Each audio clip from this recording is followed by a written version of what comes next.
কলকাতার মিষ্টি মেয়ে খ্যাত জনপ্রিয় অভিনেত্রী শ্রাবন্তী, যিনি দীর্ঘদিন যাবৎ জনপ্রিয়তার সঙ্গে কলকাতার সিনেমা ইন্ডাস্ট্রিতে কাজ করে যাচ্ছেন। একদম শূন্য থেকে শুরু করে শ্রাবন্তী আজ কলকাতার সিনেমা ইন্ডাস্ট্রির সেরা জনপ্রিয় নায়িকাদের মধ্যে অন্যতম একজন। নিজের পরিশ্রম আর যোগ্যতার কারণে আজ তিনি কলকাতার সেরা নায়িকা হতে পেরেছেন। তবে অভিনয় জীবনে সফল হলেও ব্যক্তি জীবনে শ্রাবন্তী মোটেও সফল নন। এখন পর্যন্ত দুইবার ভালোবেসে বিয়ে করেছেন শ্রাবন্তী, কিন্তু তার কোনো সংসারই টিকেনি। শ্রাবন্তী প্রথম বিয়ে করেন পরিচালক রাজীব বিশ্বাসকে। বিয়ের পর তাদের এক পুত্র সন্তান জন্ম হয়, আর এর কয়েক বছর পরেই ডিভোর্স হয় রাজীবের সঙ্গে শ্রাবন্তীর। আর এরপর তিনি আবারও সম্পর্কে জড়ান মডেল কিষানের সঙ্গে। ভালোবেসে কিষানকে বিয়ে করলেও সেই সংসার বেশি দিন টেকেনি। শোনা যায় বিয়ের মাত্র 3 মাস পরই তারা আলাদা থাকতে শুরু করেন।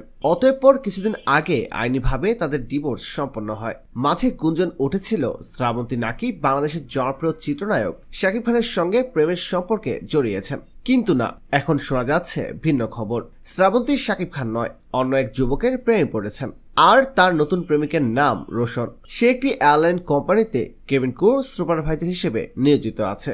ভারতীয় বেশ কয়েকটি সংবাদ মাধ্যম থেকে জানা যায় শ্রাবন্তী এবং রোশনকে নাকি মাঝে মধ্যে একসঙ্গে ঘুরতে দেখা যায়। এমনকি এও জানা যায় রোশন সম্পর্কে শ্রাবন্তীর আত্মীয়।